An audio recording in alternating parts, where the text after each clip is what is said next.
Jubilei 2025 mahujaji katika matumaini.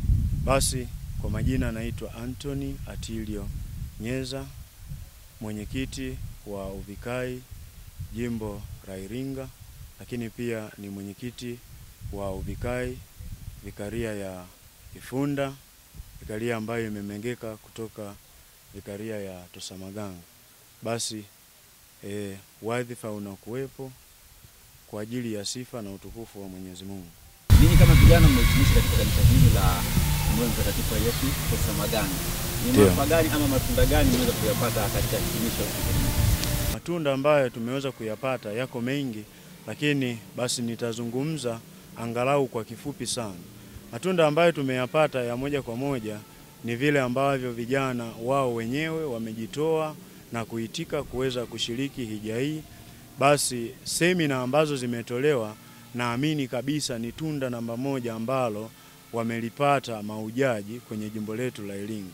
Vijana hawa nafikiri wamefaidika kitu kikubwa, vile ambavyo wamefundishwa namna ya kulitumikia kanisa, lakini vile ambavyo wamefundishwa namna ya kuishi katika maisha yao. Kwa hiyo mimi kama mwenyekiti naamini kabisa hili ni tunda namba moja. Lakini tunda namba mbili kubwa zaidi ni vile ambavyo wamepata nafasi ya kitubio na kupata rehema kamili. Kwa hiyo ili naamini kabisa ni matunda mawili makubwa ambayo mahujaji hawa wameondoka nayo siku hii ya leo. Nizungumzie pia changamoto ambazo mnakutana nazo wakati mkihitimisha hija hii. Ni namna ya vijana kuiona hii fursa ya kuja kuhiji katika mazingira kama haya ya kikanisa kama ni kitu ambacho kwa namna moja ama nyingine kinakuwa hakiwahusu sana.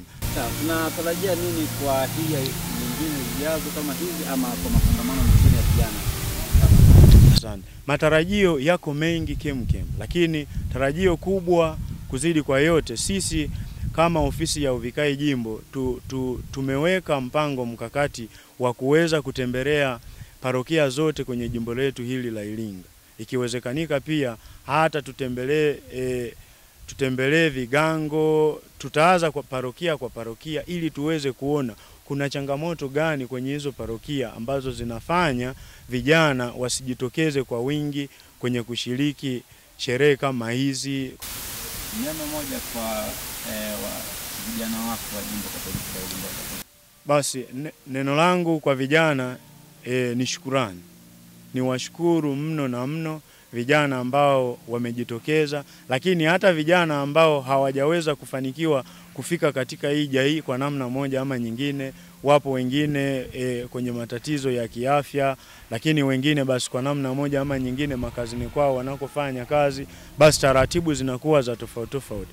Basi na mimi pia niendelee kuwashukuru hao pia, lakini kuhamasisha kwamba wakati mwingine ikitokea fursa ya namna hii, basi ni wito wao pia washiriki ili tuendelee kujifunza. Lakini niwashukuru sana wenyeji wetu wanaparokia hii ya Tosamaganga, tukianza na Baba Paroko Msombe ambaye ni makamu wa askofu wa jimbo letu la Iringa, pamoja na paroko msaidizi wa mahara hapa, walezi wetu Padre Stanislaus Muumbila, mkurugenzi mstaafu, pamoja na Padre Lawi Kikoti, mkurugenzi mpya ambaye ameteuliwa ndani ya huu mwaka. Lakini niwashukuru pia kamati tendaji ya Uvikai jimbo la Iringa kwa ushirikiano wao mkubwa, pamoja na viongozi wa maparokia yote kwa ushirikiano wao mkubwa. Naamini wasingekuwa wao hata haya ambayo tumeyafanya basi yasingeweza kufanikiwa.